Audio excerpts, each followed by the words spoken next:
দেখুন, এবার কিন্তু ব্যাপারটা আমার বেশ গোলমেলে লাগছে। আর আপনাদের মেয়ের উপর তো আপনাদের নিজেদেরই কন্ট্রোল নেই।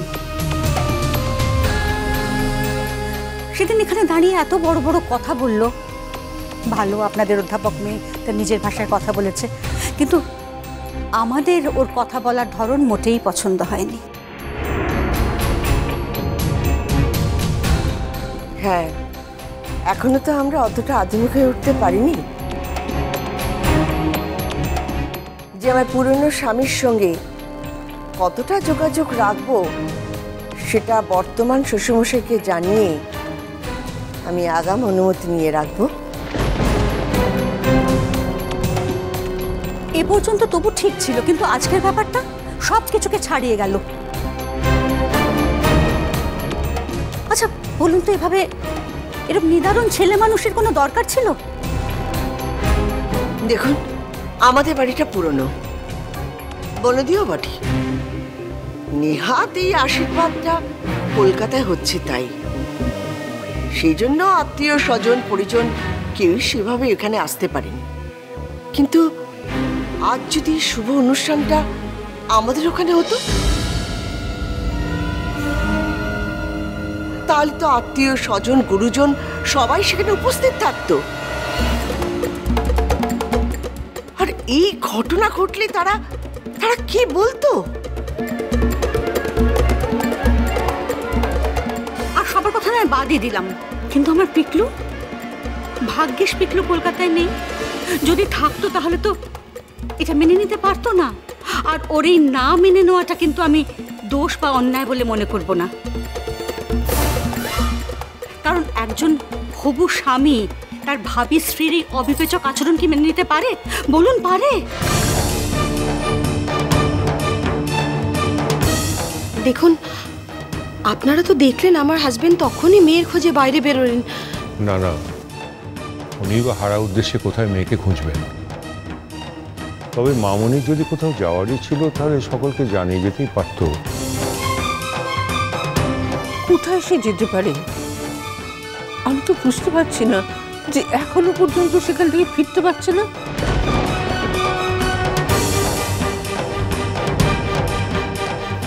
এমন কোথাও গেছে নিশ্চয়ই যেটা ওর বিয়ের আশীর্বাদের চেয়েও বড়, বেশি ইম্পর্টেন্ট। হ্যাঁ, তাই তো। আর সেই জন্যই তো নিজের আশীর্বাদের ঘটনাটাকে অতটা গুরুত্ব দেয়নি। কিন্তু এভাবে লোক হাসানোর কি দরকার ছিল বলুন? আমাদের না বললে কি আমরা জোর করে আশীর্বাদ করতে আসতাম? ঠিকই তো। আচ্ছা, একটা কথা আপনারা আমাকে বলুন তো, মামনি কি মনস্থির করতে পারেনি? কিন্তু যে চারিত্রিক দৃঢ়তা আমি ওর দেখেছি, তাতে তো ওর এইরকম দোলাচল মানায় না। না না দাদা, এমন কথা ভাববেন না। আসলে আমরাও বুঝতে পারছি না ও কাউকে না বলে কয়ে হঠাৎ করে কোথায় চলে গেল। এমন করার তো কথা নয়। বিশ্বাস করুন, আমি আজ নিজে গিয়ে ওর ঘরে ও যা যা পড়বে সব ঠিক করে দিয়ে এসেছি। তখন তো খুব মন দিয়ে সাজছিল, যদিও তখনও বারবার জানতে চেয়েছিল অর্চিদের বাড়ি থেকে কেউ এসেছে কিনা। আর অর্চিকে নিয়েও তো কথাও হয়েছিল। আচ্ছা, তখন থেকে কি ওর মনে অর্চির সঙ্গে দেখা করার ইচ্ছেটা? কিন্তু ও কি এতই বোকা, একটা বারও ভাবলো না এই পরিস্থিতিটা আমরা কি করে সামলাবো? মিলছে না, আমার দেখা আমার বোঝার সঙ্গে মিলছে না। মেয়েটির এখনকার আচরণ একেবারেই মিলছে না। তুমি থামবে? প্লিজ থামো। তুমি তো পৃথিবীর সমস্ত লোককে সর্বক্ষণ বিশ্বাস করে বসে আছো, তোমার কথা বাদ দাও।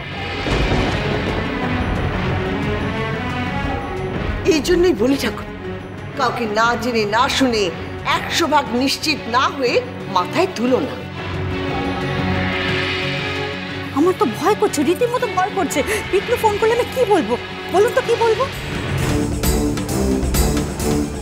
দেখুন দিদি, আমি বুঝতে পারছি যে আপনারা সকলে খুব এম্বারেসড ফিল করছেন। আসলে আমরা নিজেরাও খুব লজ্জিত আমাদের মেয়ের আচরণে, কিন্তু ও যতক্ষণ বাড়ি ফিরে না আসছে আমরা কারণটা তো বুঝতে পারছি না। কিন্তু দেখুন, ডেফিনেটলি কোনো এমার্জেন্সি আছে, না হলে এভাবে ও হয়তো বলার সময় পায়নি, না হলে এভাবেও কাউকে কিছু না বলে। তাই জন্যই বোধহয় ফোনটা ফেলে গেছে। কলেজে কিছু গোলমাল হলো নাকি? দেখুন, আপনারা বাড়ির লোক হিসেবে এই কথাটা বলতেই পারেন, কিন্তু এই যুক্তিটা খুব একটা ধোপে টিকছে না। আর আমরা বিশ্বাস করছি এমনও কিন্তু নয়।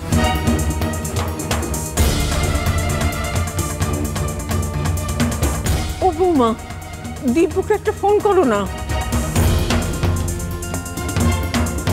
ମୁଁ ଜାଣି ଦିଦିମୁନି କୋଠାକେ ଯାଇଛେ ଉଠି କରୁଛି ବାବୁ ସଙ୍ଗତେ দেখাটো করতে যাইছে।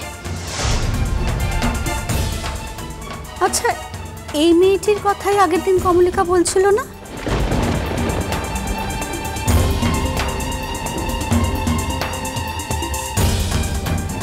এখন কি ইয়ারা মোর মরদের কথাটা তুলবে? হে মারাংবড়, মুখে এই অপমানের হাতটা থেকে বাচ্চা কিনে মারাংবড়। আচ্ছা, এই তো দিব্যবাবুর আরেক মেয়ে, তাই না?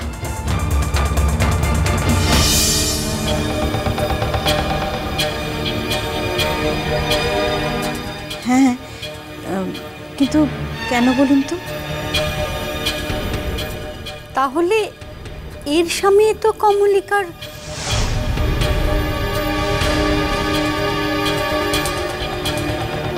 ঠিক কি বলতে চাইছেন আপনারা বুঝতে পারছি না। খুব সোজা প্রশ্ন, কোনোভাবে কমলিকা কি তার আগের স্বামীর সঙ্গে দেখা করতে গেছে?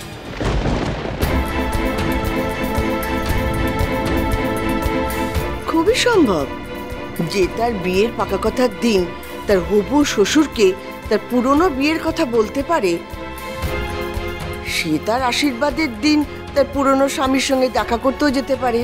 কিছুই বিচিত্র নয়। ইম্পসিবল। আগে থেকে এত কিছু ধরে নিচ্ছেন কেন? যাওয়ার হলে তো আগেও যেতে পারতো। আশীর্বাদের দিনই বা যাবে কেন? কথাগুলো বলছি ঠিকই, কিন্তু ভেতর থেকে তেমন করে জোর পাচ্ছি কই। হে ভগবান, ভগবান মুনিয়ার সুবুদ্ধি দাও, ভগবান সুবুদ্ধি দাও। এই একটা লোক সব অশান্তির কারণ। হঠাৎ করে আবার মেয়েকে নিমন্ত্রণ করা হচ্ছে, আর শুধু মেয়েকে নয়, সঙ্গে আবার তার শ্বশুরবাড়ির লোকজনকেও। এই আদিক্ষেতা করে করে আমাদের সকলের জীবনটা একেবারে শেষ করে দিয়েছে। আর তাছাড়া আমার ভাই কিন্তু খুব সকালেই তার জরুরি কাজে বেরিয়ে গেছে। ইনফ্যাক্ট একটা হঠাৎ করে ফোন আসাতে ওকে বেরিয়ে যেতে হলো। আপনারা ঠিক জানেন কি না আমি জানি না, ও কিন্তু খুব রেপুটেড একজন জার্নালিস্ট, এবং এই ধরনের ইমার্জেন্সিতে মাঝে মধ্যেই ওকে এরকম হঠাৎ করে বেরিয়ে যেতে হয়।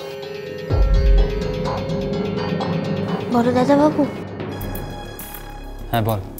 বলছে যে দিদিমণি এখন যখন লাই ঘরতে, তখন বড় মা আশীর্বাদের লিখে যে জিনিসটা পাঠাইছে সেটা দিয়েটা দিই, মোরা এখন এখান থেকে যাই। ঠিক আছে সহজপাতি। হ্যাঁ, বলছিলাম যে আমরা এবার এগোবো। আমার মনে হয় আপনারা এত চিন্তা করবেন না, কমলিকা খুব তাড়াতাড়ি ফিরে আসবে এবং সুষ্ঠুভাবেই ওর আশীর্বাদ হয়ে যাবে। দাঁড়াও বাহা,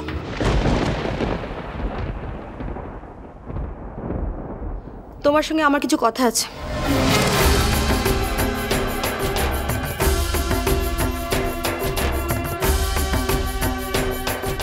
মোর সঙ্গে? হ্যাঁ, এদিকে এসো।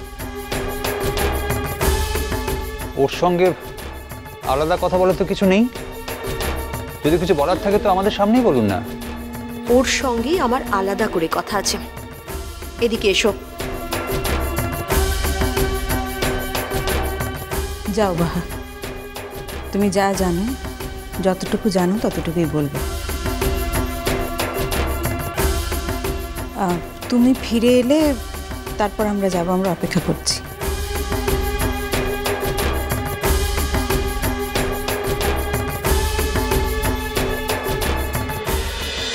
মিষ্টি কুটুম মিষ্টি কুটুম মিষ্টি কুটুম।